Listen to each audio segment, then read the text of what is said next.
tapé. Putain, ça a tapé. Et bien, salut à tous, nouvelle vidéo, super content de vous retrouver pour cette nouvelle vidéo en navigation dans la région parisienne, toujours pareil. Et bah restez bien jusqu'à la fin parce qu'il se passe des choses dans cette vidéo, il se passe des choses.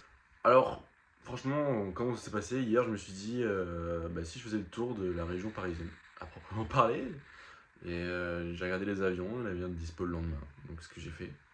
Aujourd'hui, je suis parti en tour de Paris. Alors, pas Paris-Paris, hein, vous savez qu'on est limité par la classe A. Donc, sauf si vous voulez faire du vol en patrouille avec des rafales, moi j'ai envie, mais j'ai pas envie de perdre ma licence.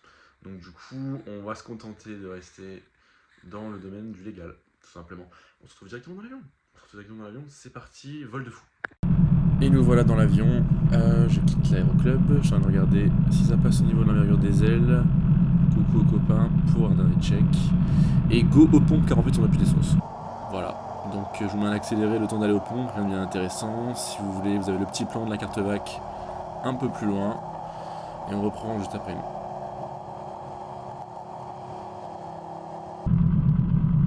Ça y est, les pleins de carburant sont faits pour assurer la mission. Je me dirige donc vers le point d'attente 08 dur ce jour-là. L'aérodrome est en auto-information, il faut donc s'annoncer aux autres aéronefs. Voici, donc c'est taxi selon novembre.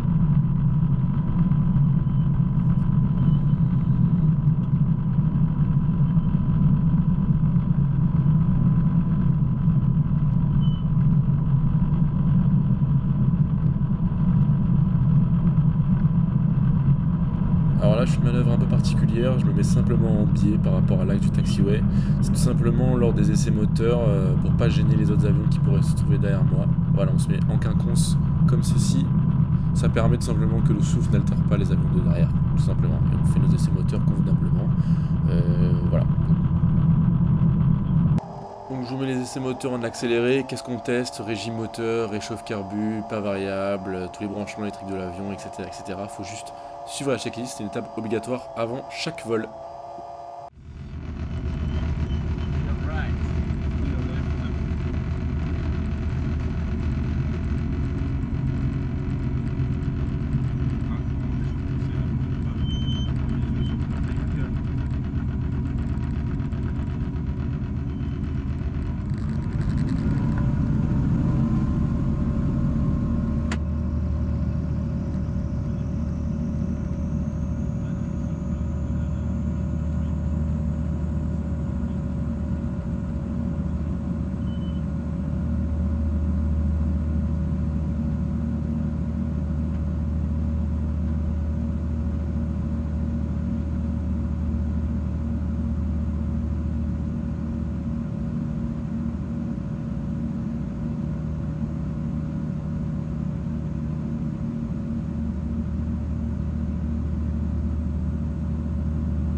Une fois la rotation effectuée, je prends, comme vous l'avez vu, le cap 120 afin de dégager le plus rapide possible l'axe. C'est une procédure à l'ogne. Et je me dirige maintenant vers le point novembre pour rentrer dans la CTR de Melun. Alors la première partie du vol se passe bien, on est en direction de Melun comme je vous l'ai dit, et le transit a été approuvé. Par là on va voir le château de Vaux-le-Vicomte, on va voir l'aérodrome de Melun, la ville de Melun, pour une sortie Bravo sur la carte VFR. Et on va prendre le cap de la Ferté-Alais. J'ai pas besoin de carte à ce niveau-là parce que c'est vraiment le transit dans la CTR de Melun, c'est quelque chose que je fais quand même très souvent, voire à chaque fois que je pars en navigation en fait, je sors par là pour aller un peu partout dans le sud-est, voire sud-ouest de la France.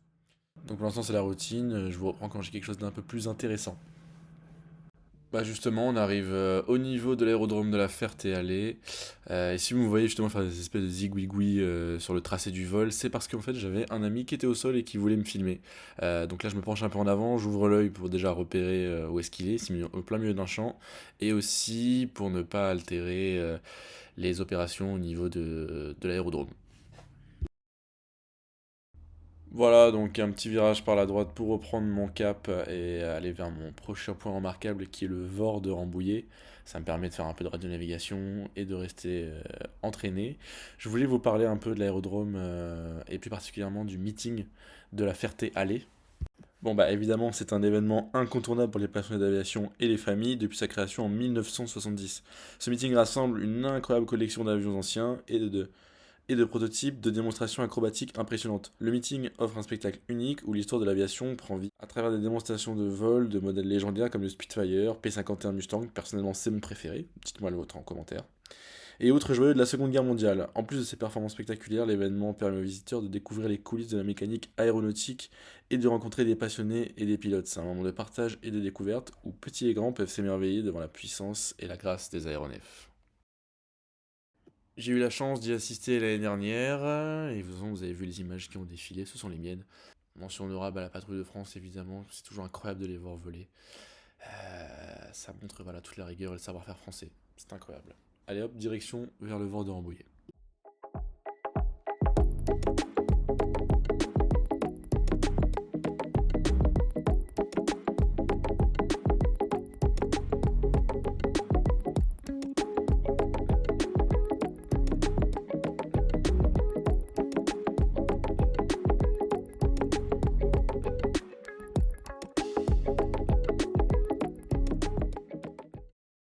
Bon, me voilà, vertical du Vord de Rambouillet, vous avez vu, j'ai fait des petits zigzags.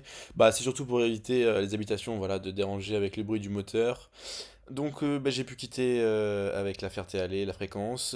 J'ai pris la fréquence de Paris Info pour me faire guider, éventuellement, pour avoir un contrôle. Ça peut éventuellement nous aider, surtout pour ce qui est des infos au trafic. Et j'ai vu la radio-navigation. C'est pour ça que vous m'avez vu un peu bidouiller avec le GTN. C'est l'écran qui se trouve au milieu.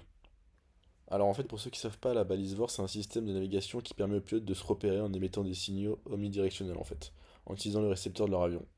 Le truc, c'est normalement c'est hyper utile, hein, sauf qu'en fait c'est en voie de disparition aujourd'hui. Le principal facteur de cette disparition, c'est l'avancement de la technologie en matière de navigation, notamment le GPS. Bah maintenant, c'est hyper simple, hein, on met juste un trait tout droit, enfin, on rentre juste l'aéroport et on a juste à suivre le trait. Mais bon, moi j'aime bien m'entraîner encore avec la carte, vous voyez que de temps en temps je peux sortir la carte. Et aussi tout simplement faire de la radio-navigation classique avec du VOR pour rester entraîné au cas où, ne pas être dépendant de la machine tout simplement quoi. Donc voilà un petit peu pour la partie radio-nav et la partie navigation VFR avec une carte. Alors à partir d'ici, bon bah là je sais plus trop comment le combler au montage, ça va être globalement que ça pendant encore une heure. Mis à part que je suis tombé sur un tuyau, voilà un tuyau, un gros tuyau rouge, je sais pas du tout ce que c'est, je vous le mets à l'écran. Si l'un d'entre vous sait, n'hésitez pas à me dire dans les commentaires ce que c'est. Et puis voilà, globalement on profite du paysage, c'est que de changement de fréquence entre aérodromes, on a une vue sur Paris, on a une vue sur les aérodromes qu'on survole.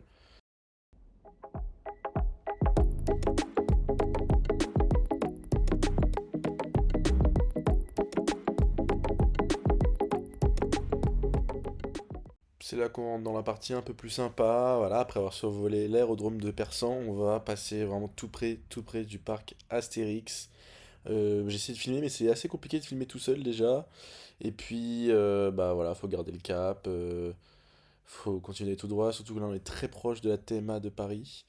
Donc, enfin, la classe A où il faut surtout pas pénétrer l'espace aérien, on observe, on arrive à deviner éventuellement les tours de Charles de Gaulle. Mais bon, voilà, c'est pas évident, filmer à l'iPhone avec la vitre, ça fait un espèce de focus bizarre. Donc j'espère quand même que vous satisferez des images. Voilà, donc là on vient vraiment de passer le parc Astérix, passer le travers des axes de Charles de Gaulle. À partir de là, il n'y a plus vraiment grand chose à filmer dans la zone, surtout que bah, moi je connais bien, j'ai fait tous mes entraînements par ici. Donc bah, je rentre tout simplement en cheminement jusqu'à Logne. Petite mention spéciale quand même pour Disneyland, voilà, on voit la montgolfière. Je vous mets quelques petites images, c'est sympa. Et puis on est repassé avec Paris Info, tout simplement.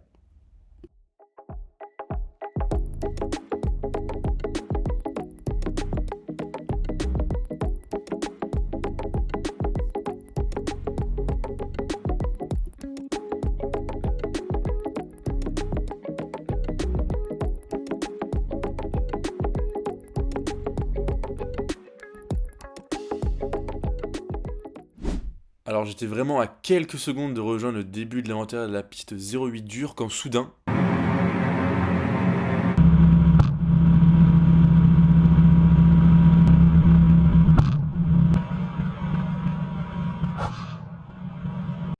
vraisemblablement, le pauvre animal que j'ai tapé semble être un rapace. Je pense à une buse variable, au vu de la taille et de la présence dans la région parisienne.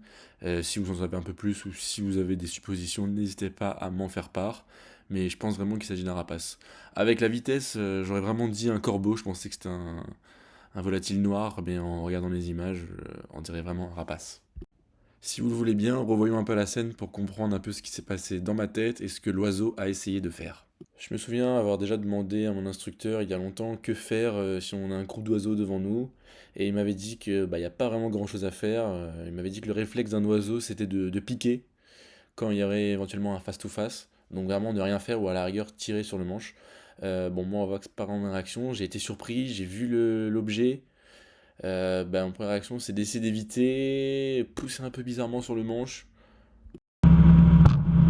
Voilà, donc on voit même que l'oiseau essaye de freiner, repartir vers la droite. Donc là, on est juste après avoir tapé, je réalise ce qui s'est passé. Je suis un peu choqué, parce que c'est quand même impressionnant. Ça m'était jamais arrivé avant, tout simplement. Donc mon premier réflexe, c'est de regarder les instruments, voir si tout va bien, l'avion vole bien. Donc on reste concentré, voilà. Ouais, je souffle là parce que ça faisait bizarre. Je reste concentré sur la manœuvre et puis le but c'est vraiment de ramener l'avion en toute sécurité. Donc la mission n'est pas terminée, on reste concentré, on reste devant l'avion. Pendant que je m'intègre pour la piste 08 dur à Logne, je voulais vous parler rapidement un peu des collisions aviaires.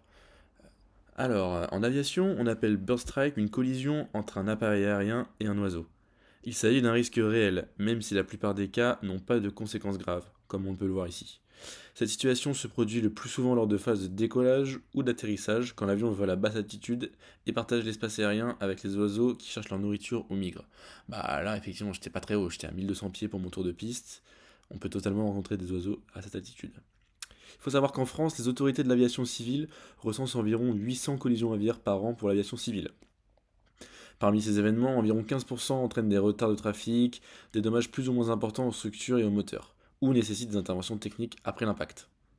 Au niveau mondial, les bird strikes sont très fréquents, il est estimé qu'il y a plusieurs milliers d'incidents chaque année dans le monde. Certaines bases de données comptent près de 13 000 cas signalés annuellement uniquement aux États-Unis. Même si la grande majorité des collisions ne causent que des dégâts mineurs, certaines peuvent endommager des moteurs ou des éléments vitaux de l'avion, obligeant les équipages à retourner atterrir ou interrompre une montée. Pour réduire ce risque, les aéroports et les compagnies mettent en place des mesures de prévention, surveillance des zones proches des pistes, gestion des herbes et des plans d'eau pour dissuader les oiseaux, utilisation d'effaroucheurs, etc. L'objectif est d'améliorer la sécurité des vols tout en limitant les coûts liés aux dommages matériels. Ça me rappelle d'ailleurs le vol US Airways 1549 qui avait dû atterrir dans l'Hudson. Je vous laisse aller voir le film si ça vous intéresse, il s'appelle Sully, c'est très instructif.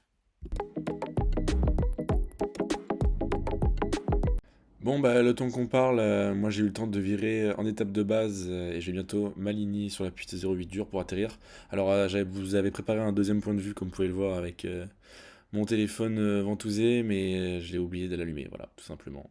À ce moment-là, ce qui comptait, c'était ramener l'avion, se poser au plus vite pour inspecter. On ne peut pas savoir quels dégâts allaient pouvoir être visibles ou non, donc du coup, j'ai voulu atterrir le plus vite possible, tout en respectant la procédure. Donc j'ai oublié de filmer, je m'en excuse, mais je vous laisse au moins le passage brut.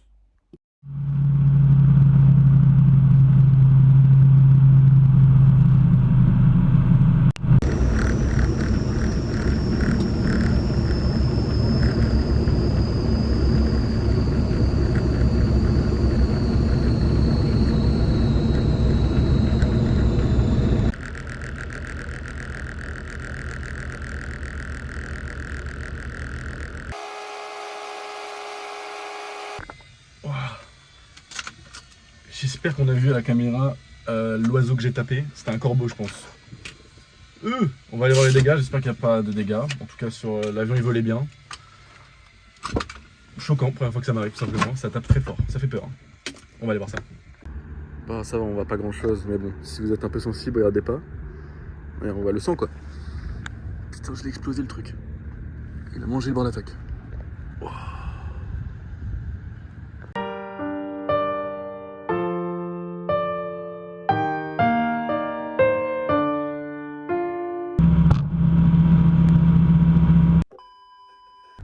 Je vais ranger l'avion. l'avion, faire un petit débrief tranquille, je pense, au calme. Et voilà, hein. Le vol est terminé. Maintenant, il faut remplir les papiers aussi. Ah, j'en reviens pas à la vibration de l'avion quand tu tapes l'oiseau. Tu peux rien faire, je l'ai vu au dernier moment. Pouf, tu peux pas l'esquiver quoi.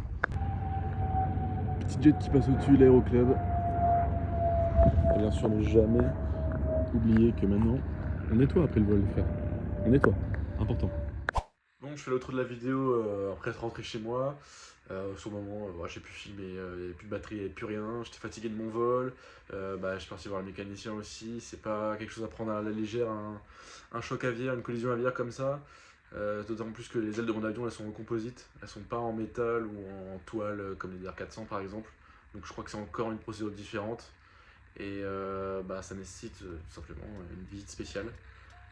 Surtout, bon, là encore, là où ça tapait, c'était pas une zone critique, on va dire, comme par exemple une sonde pitot ou directement sur le moteur. Mais quand même, il faut inspecter pour les autres qui viennent derrière, tout simplement. En tout cas, j'espère que la vidéo vous a plu. C'était compliqué, hyper challenging. Ne serait-ce que le vol, il faisait chaud, le changement de fréquence, le fait qu'il faille filmer. J'ai toujours pas réussi à filmer avec les communications. C'est pas faute d'avoir essayé. J'ai déjà essayé 3 moyens différents, j'y arrive jamais. Ou alors le rendu est pourri. Voilà, mais je m'améliore au fur et à mesure, que ce soit des vols au pilotage et au niveau de la vidéo. Donc surtout vos retours sont très importants, du moment qu'ils sont constructifs. Si vous avez aimé la vidéo, n'hésitez pas à vous abonner, à laisser un j'aime. Et je vous laisse juste après, vous pouvez voir le tracé que ça fait, globalement dans la région parisienne. Et si vous faites un vol similaire, si vous avez un retour d'expérience à me donner, je suis preneur. A bientôt les familles.